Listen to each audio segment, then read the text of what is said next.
અને એમના આરએસએસ વાળાએ આપણને ત્યાં પ્રતિમા સ્થાપતા અટકાવી દીધા હતા અને પ્રતિમા સ્થાપતા આપણા ઘણા લોકોને ડિટેન કર્યા હતા. 3 જિલ્લાની પોલીસ અમને પકડવા માટે આવી હતી, છતાં આપણે એમનાથી ડર્યા નથી અને બિરસા મુંડાની પ્રતિમા ડેડિયાપાડામાં સ્થાપિત કરી છે. ત્યારે આજે દેશના વડાપ્રધાનને આજે ડેડિયાપાડા આવવું પડે એ આપણા બધાની તાકાત છે. ત્યારે વડાપ્રધાન ડેડિયાપાડા આવે છે ત્યારે લોકોને ભેગા કરવા માટે 500 કરોડ આદિવાસી બજેટમાંથી જોગવાઈ કરવામાં આવી છે. હજારો બસોની વ્યવસ્થા કરવામાં આવી છે અને બધા કર્મચારીઓને એમાં લગાડી દેવામાં આવ્યા છે. આજે ડેડિયાપાડાના ગામડાઓમાં ટીડીઓ ના મળે, તલાટીઓ ના મળે એવા ગામડાઓની ગલીઓમાં આ ગુજરાતના નાયબ મુખ્યમંત્રી, એમના મંત્રીઓ, એમના સાંસદો, એમના ધારાસભ્ય ડેડિયાપાડાના ગલીઓમાં 4 દિવસથી ફરે છે. જે લોકો એસી ચેમ્બરોમાંથી બહાર નહોતા આવતા, જે લોકો ગાંધીનગરમાં પડ્યે ફતાડીએ રહેતા હતા, એ લોકોને ગામડે ફરતા કરી દીધા. એ આપણી બધાની તાકાત છે ભાઈઓ. ત્યારે નરેન્દ્રભાઈ મોદી આપણા કુળદેવી માતાના દર્શને જવાના છે. દેવ મોગરા એ મહારાષ્ટ્ર, મધ્યપ્રદેશ, ગુજરાત અને રાજસ્થાનના લાખો લોકોનું આસ્થાનું કેન્દ્ર છે. અને દેવ મોગરા જઈને રાજનીતિ જ્યારે કરવા માંગે છે ત્યારે નરેન્દ્રભાઈ મોદીને હું આ મંચ પરથી કહેવા માંગુ છું, તમને જો આદિવાસીઓ માટે હિત હોય તમે દેવ મોગરા જજો, તમે હિજારી લઈને આવજો, તમે મવડાનો ચોખ્ખો દારૂ 1 બોટલ લઈને આવજો, તમે એક મરઘો લઈને આવજો, 1 બકરો લઈને આવજો. દર્શન કરીને એની પ્રસાદી કરીને તમે ત્યાં જ જમીને પછી જજો.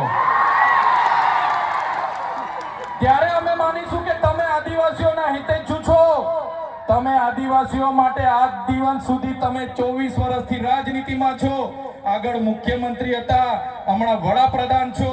આદિવાસીઓ આજે શિક્ષક માટે આંદોલન કરે છે, શાળા માટે આંદોલન કરે છે, નર્મદાના પાણી માટે આંદોલન કરે છે, પોતાની જમીનો બચાવવા આંદોલન કરે છે, જીએમડીસીઓ હટાવવા આંદોલન કરે છે, જીઆઈડીસીઓમાં રોજગાર માટે આંદોલન કરે છે.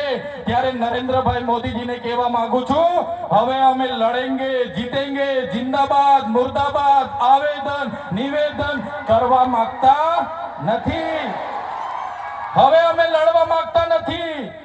હવે ધરણા પ્રદર્શન બંધ, હવે આંદોલન બંધ.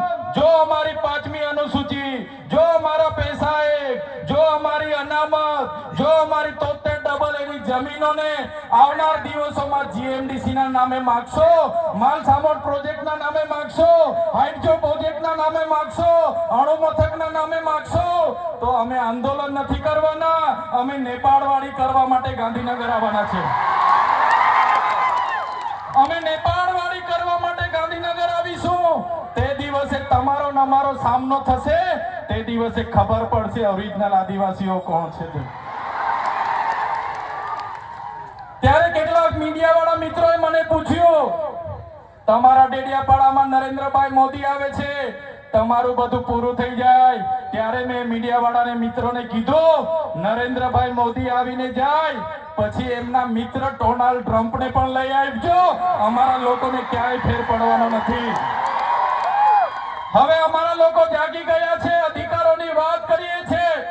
સંવિધાન અધિકારો અમને આપો, સામાજિક અધિકારો આપો.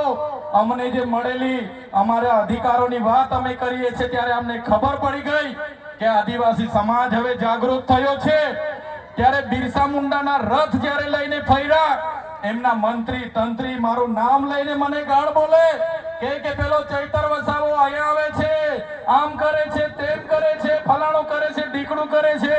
એ મંત્રીઓને પણ કહેવા માંગુ છું, એ પ્રદેશ પ્રમુખને પણ કહેવા માંગુ છું, ચૈતર વસાવાને ગાળ બોલવાથી અમારા આદિવાસીઓનું ઉત્થાન નથી થવાનું. તમે આદિવાસીની ઉત્થાનની વાત કરો.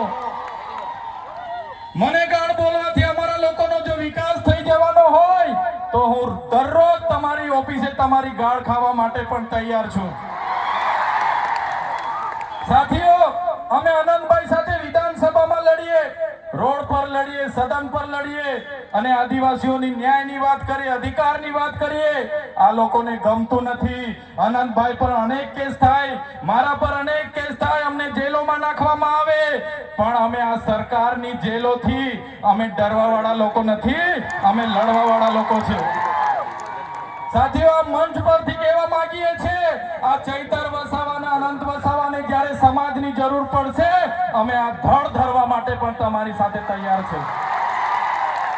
આ ધડ ધરવા માટે પણ અમે સમાજ માટે તૈયાર છે.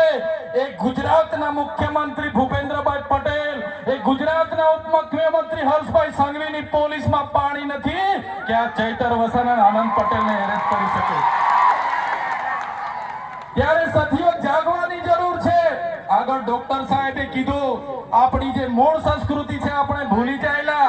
આપણો નંદરિયો દેવ, આપણો ગામનો હિમાલયો દેવ, આપણો વાઘદેવ, ગોવાળદેવ, આપણો કાળિયો ભૂત, આપણે ધરતી માતાને પૂંજનારા, આપણે નદી નાળાને પૂંજનારા, આપણે ચંદ્ર અને સૂર્યને પૂંજનારા, આપણે પ્રકૃતિના પૂજક તરીકે છે. ત્યારે જન્મ મરણની વિધિ, લગ્નની વિધિ આપણે ભૂલી ચાલ્યા છે. ત્યારે આજે આ લોકો આપણા પર જાતિનો દાખલો માંગે છે, પુરાવા માંગે છે. ભણેલા છોકરાઓને પૂછી લો. સાથીઓ, જે આપણી રીત પરંપરાઓ છે, આપણો જે પહેરવેશ છે, આપણા પૂર્વજો આઝાદી પહેલા